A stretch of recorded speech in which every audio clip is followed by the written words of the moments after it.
구약 성경 129면에 있는 출애굽기 30장 11절부터 16절까지의 말씀입니다. 출애굽기 30장 11절부터 16절까지 말씀을 저와 성도님들이 한 절씩 교도하도록 하겠습니다. 여호와께서 모세에게 말씀하여 이르시되 내가 이스라엘 자손의 수요를 조사할 때에 조사받은 각 사람은 그들을 계수할 때에 자기의 생명의 속전을 여호와께 드릴지 이는 그것을 계수할 때에 그들 중에 질병이 없게 하려 함이라. 무릇 계수 중에 드는 자마다 성소의 세겔로 반 세겔을 낼지니 한 세겔은 20게라라. 그 반 세겔을 여호와께 드릴지며 계수 중에 드는 모든 자 곧 20살 이상 된 자가 여호와께 드리되 너희의 생명을 대속하기 위하여 여호와께 드릴 때에 부자라고 반 세겔에서 더 내지 말고 가난한 자라고 덜 내지 말지며 너는 이스라엘 자손에게서 속전을 취하여 해막 봉사에 쓰라. 이것이 여호와 앞에서 이스라엘 자손의 기념이 되어서 너희의 생명을 대속하리라. 아멘. 우리가 이 시간 양옆에 계신 성도님들과 한번 인사했으면 좋겠습니다. 함께 예배드림이 기쁨됩니다. 한 번 더 인사하실 때 수요일에 만나니 더욱 반갑습니다. 인사하겠습니다. 오늘도 하나님의 은혜를 사모하며 이 자리에 모인 우리 모두에게 하나님께서 풍성한 은혜 부어주실 줄로 믿습니다. 사랑하는 성도 여러분, 우리는 매일매일 삶을 계획하고 건강과 미래를 위해 애쓰며 살아갑니다. 이처럼 성실하게 주어진 삶을 가꾸어 가는 것은 신앙인으로서 바른 모습이지만 때론 그 성실함이 지나쳐서 내가 잘하면 내가 원하는 대로 모든 것이 다 잘 될 거라는 교만한 마음이 스며들기도 합니다. 마치 내가 내 인생의 운전대를 꽉 쥐고 있어서 언제든 내가 움직이는 대로 모든 것이 흘러갈 수 있다고 착각하는 것처럼 말입니다. 그러나 어떻습니까? 우리의 노력만으로 모든 것이 이루어지던가요? 절대 그렇지 않습니다. 왜냐하면 사람의 인생은 사람의 손에 달려있는 것이 아니기 때문입니다. 아무리 잘 준비하고 건강을 챙기고 정보를 모으고 보험을 들고 관계를 잘 쌓아나간다 하더라도 어느 날 갑자기 사고를 당하거나 병에 걸리거나 예상치 못하는 위기를 마주하게 됩니다. 그 순간 우리는 우리의 노력만으로는 절대로 모든 것을 해결할 수 없는 우리가 참 연약한 존재임을 깨닫게 되는 것입니다. 애플의 창업자였던 스티브 잡스는 사실 최고의 성공을 거둔 인물이라고 할 수 있는데요. 그가 갑자기 췌장암을 발견하게 되었습니다. 수많은 돈, 자신이 가진 돈과 기술도 그 생명을 살릴 수가 없었고 결국 자신이 이른 나이에 죽게 된다는 것을 인정하면서 이런 말을 남겼습니다. 나는 수많은 돈과 명예를 가졌지만 죽음을 피할 수는 없었다라고 말입니다. 정말 그렇지 않습니까? 그의 고백은 현대인들이 가장 신뢰하고 의지하는 돈과 기술도 생명을 지킬 수 없다는 현실을 드러내 주는 것입니다. 이처럼 인간은 자신이 주인인 것처럼 내 삶을 통제하려고 하지만 실제로 우리의 삶, 우리의 생명은 우리의 손에 있지 않습니다. 그렇다면 내 삶의 주인, 내 생명의 주인은 누구일까요? 오늘 우리가 함께 읽은 이 출애굽기 30장 말씀은 우리에게 이 질문에 대한 답을 알려주고 있습니다. 이 본문을 함께 살펴보면서 내 삶의 주인이 누구인지 다시 한번 깨닫고 그분께 모든 것을 맡기는 시간이 되기를 간절히 소망합니다. 우리 오늘 본문의 11절, 12절에 다시 한번 화면을 보면서 읽어보도록 하겠습니다. 시작. 여호와께서 모세에게 말씀하여 이르시되 내가 이스라엘 자손의 수요를 조사할 때에 조사받은 각 사람은 그들을 계수할 때에 자기의 생명의 속전을 여호와께 드릴지니 이는 그들을 계수할 때에 그들의 중에 진군이 없게 하려 함이라. 성도 여러분, 하나님께서는 인구를 계수할 때 모든 사람에게 자신의 생명의 속전을 드리라고 명하셨습니다. 왜 하나님은 수를 셀 때마다 속전을 드리라고 명하셨을까요? 그 이유는 이 백성의 수를 셀 때마다 한 사람 한 사람의 생명이 오직 하나님께 속해 있으며 그 생명은 하나님의 보호 없이는 단 한순간도 살아갈 수 없다는 진리를 모든 사람에게 각인시켜 주시기 위함이었습니다. 특별히 12절에 사용된 속전이라는 단어는 원어 히브리어로 코페르라는 단어인데요. 덮다, 가리다, 혹은 나아가서 대속하다, 속량하다라는 의미를 가지고 있습니다.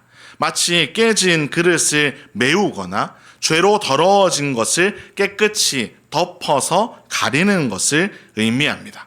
즉, 이 속전, 하나님이 바치라는 이 속전은 하나님께 그저 헌금을 하는 행위, 이것을 넘어서는 것이었습니다. 무엇이 이 행위에 들어있었냐면 우리의 생명은 죄로 인해 죽을 수밖에 없는 존재임을 인정하는 것이었으며 오직 하나님의 대속적인 은혜와 보호, 이것만이 우리에게 필요하다고 고백하는 아주 기본적인 신앙 고백이었던 것입니다. 그런데 이렇게 생명과 관련되어 있는 귀한 고백, 이 고백을 의미하는 속전이 얼마 정도에 해당되는지 아십니까? 되게 생명이라고 생각하면 큰 금액일 거라고 생각할 수 있지만 당시의 반세겔, 당시 노동자의 하루 품삯 정도밖에 되지 않는, 사실 결코 큰 돈은 아니었습니다. 대부분의 사람들이 쉽게 감당할 수 있는 금액이었습니다. 하지만 하나님께는 그 금액이 크냐 작으냐 이것이 중요한 게 아니었습니다. 마치 사랑하는 자녀가 서툰 글씨로 꾹꾹 눌러 쓴 감사 편지 하나처럼 하나님은 이것을 받아 주셨습니다.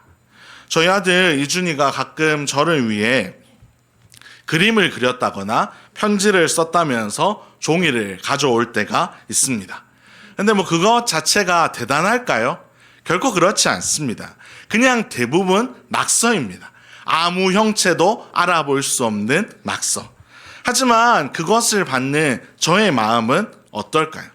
아빠를 향해 마음을 담아서 표현했기 때문에 저는 그것을 받고 굉장히 기뻐하게 되는 것입니다. 이처럼 하나님께서는 그 반세계를 담긴 하나님의 백성들의 마음을 보셨습니다.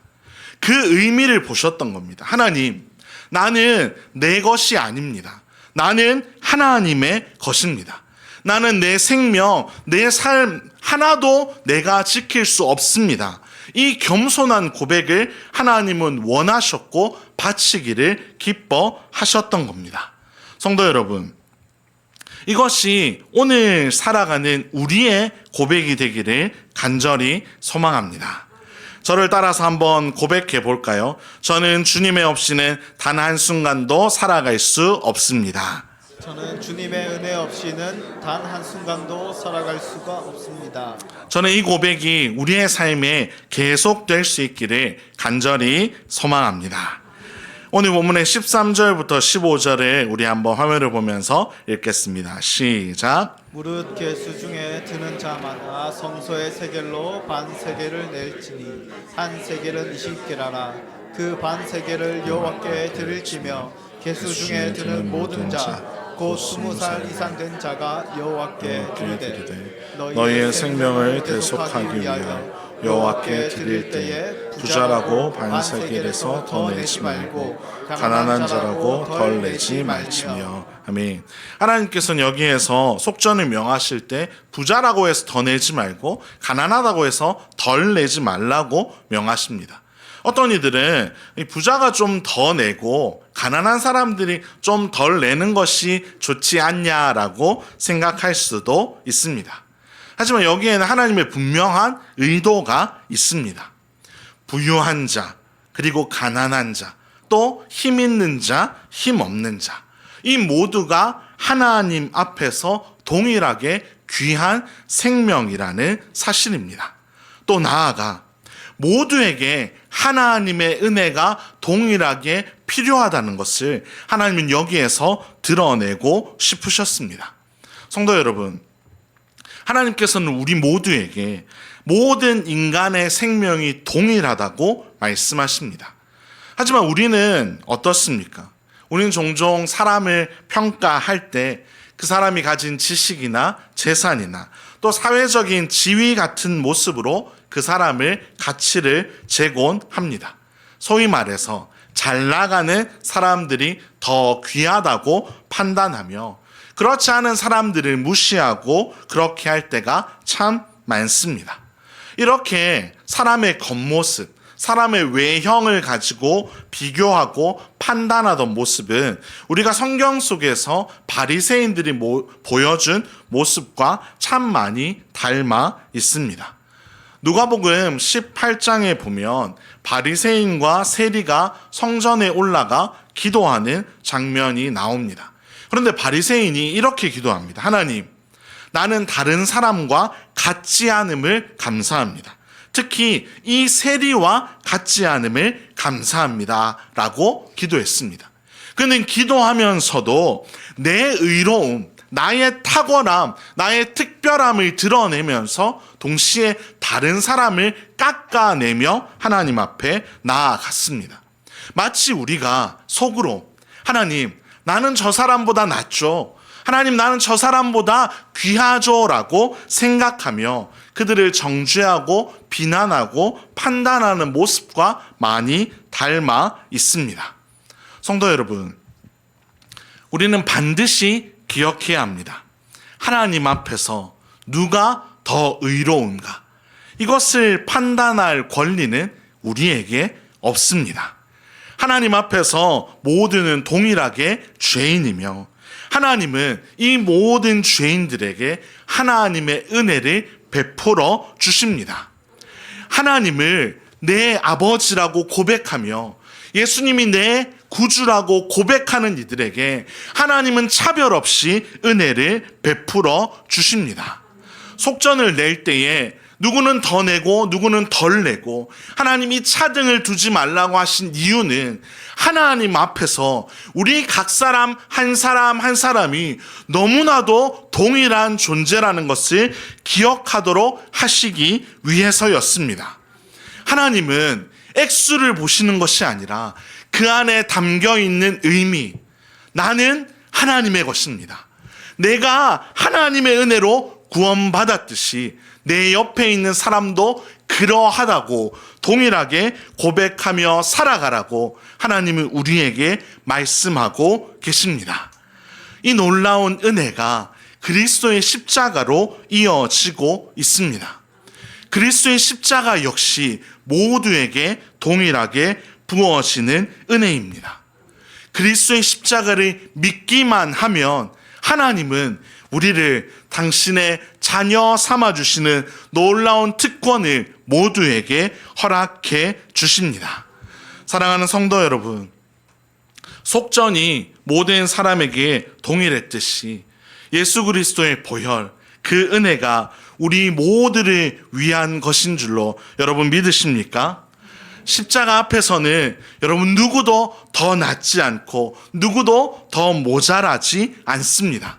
우리 모두는 죄인이며 동일하게 하나님의 은혜로 구원받은 사람입니다.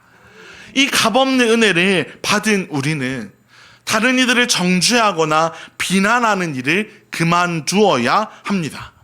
그리스도의 사랑, 그 그리스도의 사랑으로 새로운 생명을 얻은 우리는 이제 그 사랑의 눈으로 다른 이를 바라보고 용납하고 품어주는 삶을 살아가야 하는 것입니다. 이 시간 서로를 바라보면서 한번 고백했으면 좋겠습니다. 하나님의 그 사랑의 눈을 담아서 성도님도 저도 예수님의 값진 생명으로 구원받았습니다. 한번 고백하겠습니다. 서로를 바라보시면서.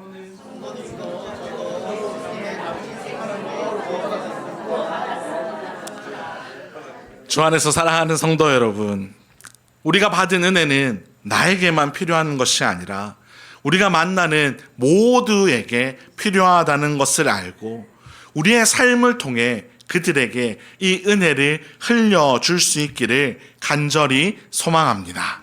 그리고 우리의 삶을 통해 다른 이들을 정죄하고 비난하는 것은 내려놓고 그리스도가 아직 죄인 되었을 때 우리를 품어주신 그 사랑으로 서로를 용납하고 세워주고 살아가는 섬김의 삶을 살아가기를 간절히 소망합니다.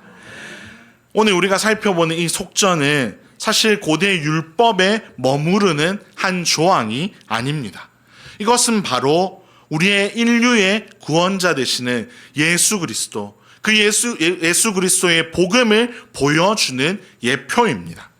하나님은 오늘을 살아가는 우리에게도 동일하게 말씀하십니다. 너희 생명은 나의 것이다.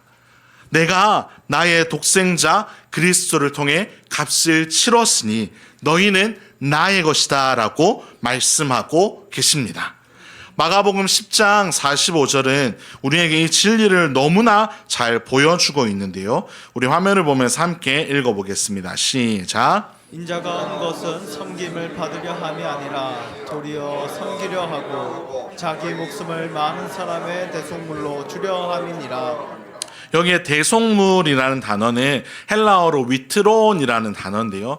이 단어는 우리가 아까 살펴본 속전이라는 단어와 굉장히 비슷한 의미를 담고 있습니다. 즉 예수님이 단순히 우리의 죄를 용서하신 분 이것에 그치는 것이 아니라 당신의 거룩한 생명으로 우리를 값주고 사셨다는 의미를 포함하고 있습니다. 출애굽기의 속전은 사실 비완전한 것이었습니다. 불완전한 것이었습니다. 계속 반복해야 했고 이것이 계속 이어져야 하는 것이었습니다. 하지만 예수 그리스도의 속전, 대속물이 되어서 우리를 값주고 사신 예수님의 속전은 단번에 이루어진 것이며 완전한 것이며 반복될 필요가 없는 하나님의 놀라운 진리인 것입니다. 그래서 히브리서 10장 10절은 우리에게 이 놀라운 진리를 이렇게 선포하고 있습니다. 한번 읽어볼까요? 시작. 이 뜻을 따라 예수 그리스도의 몸을 단번에 들이심으로 말미암아 우리가 거룩함을 얻었노라. 단번에 들이심으로 말미암아 우리가 거룩함을 입었다고 히브리서 기자는 우리에게 말씀하고 있습니다. 사랑하는 성도 여러분, 우리가 이 은혜, 예수님이 치르신 이 값으로 인해 거룩함을 받고 새로운 삶을 살게 된 사람들이 바로 우리라는 것, 여러분 이것을 믿으십니까? 그렇다면 우리의 삶이 좀 달라져야 하지 않을까요? 고린도전서 6장 20절은 우리의 삶에 대해서 이렇게 이야기합니다. 함께 읽겠습니다. 시작. 값으로 산 것이 되었으니 그런즉 너희 몸으로 하나님께 영광을 돌리라. 명확하게 이야기합니다. 값으로 산 것이 되었으니 우리가 예수 그리스도로 지불되었다는 것입니다. 그러니 이제 너희 몸으로 하나님께 영광을 돌리라고 하나님은 우리를 초대하고 계십니다. 사실 하나님께 영광 올려드리는 방법은 참 다양합니다. 우리가 예배 전에 함께 마음을 담아 찬양하였던 것도 하나님께 영광 올려드리는 방법입니다. 하지만 오늘 이 속전의 은혜를 기억하면서 우리가 하나님께 영광 드리는 방법을 생각해 볼 때 두 가지로 생각해 보고 오늘 말씀에 맺으려고 합니다. 속전의 은혜를 기억하며 하나님께 영광 올려드리는 첫 번째 삶의 모습은 하나님께 깊이 감사하는 삶입니다. 생각해 보십시오. 우리는 어떠한 자격도 없었고 어쩌면 하나님을 늘 대적하며 살아오던 존재입니다. 그런데 하나님께서 예수 그리스도를 보내셔서 십자가에서 가장 비싼 대가를 지불하시고 우리를 당신의 자녀로 삼아 주셨습니다. 이 은혜가 얼마나 놀라운 은혜입니까? 이 은혜에 우리가 사로잡힐 때, 우리가 이 은혜를 입은 존재라는 사실에 압도될 때, 성도 여러분, 감사는 의무처럼 나오는 것이 아니라 마음에서 자연스럽게 터져 나오게 될 것입니다. 우리가 억지로 힘내기 때문에 감사하는 것이 아니라 하지 않고서는 견딜 수 없는 감사가 우리 안에 넘쳐날 줄로 믿습니다. 아침에 눈을 뜨는 순간부터 사람을 만나고 그들과 함께 교제하고 일터에서 일을 하고 때론 어려운 일을 마주하게 되는 그 순간에도 우리가 얼마나 비싼 값을 치르고 새로운 생명을 얻었는지 깨달을 때 우리는 하나님께 감사의 고백을 드리며 예배의 자리로 나아가게 될 것입니다. 이처럼 삶의 작은 순간마다 하나님의 은혜를 기억하고 감사로 반응하는 것, 이것이 속전받은 자의 가장 기본적인 자세이자 우리 삶을 통해 하나님께 영광 올려드리는 첫 번째 삶의 모습인 줄로 믿습니다. 그리고 이 감사의 모습은 두 번째 삶의 모습으로 이어지는데요. 바로 그 은혜를 이웃에게 흘려 보내는 것입니다.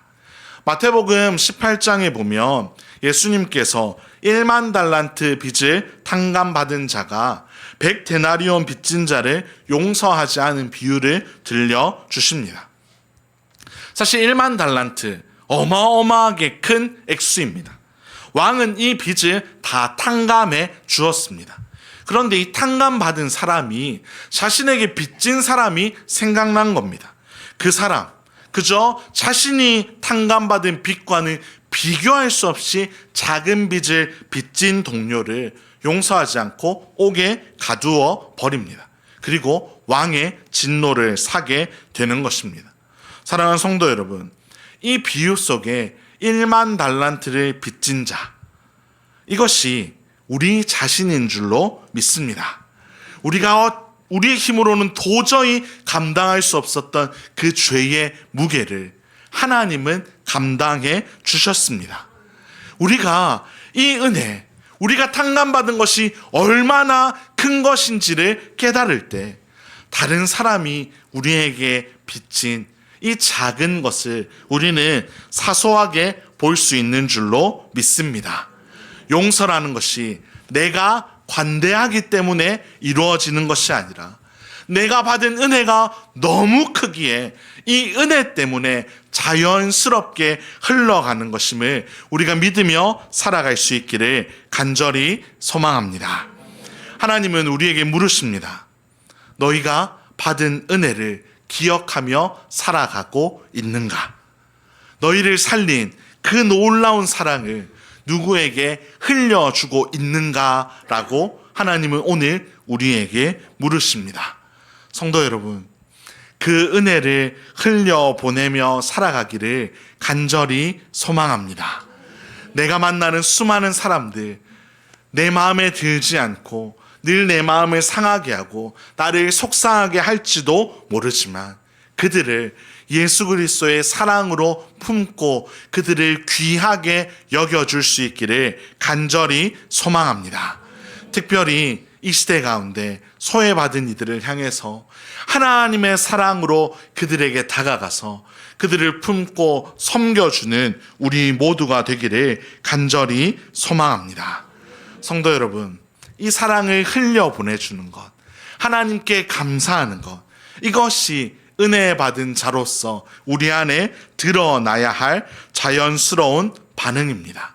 저는 부디 우리 안에, 우리 교회 안에 이 반응이, 이 사랑과 감사의 반응이 날마다 풍성하게 맺혀질 수 있기를 간절히 소망합니다.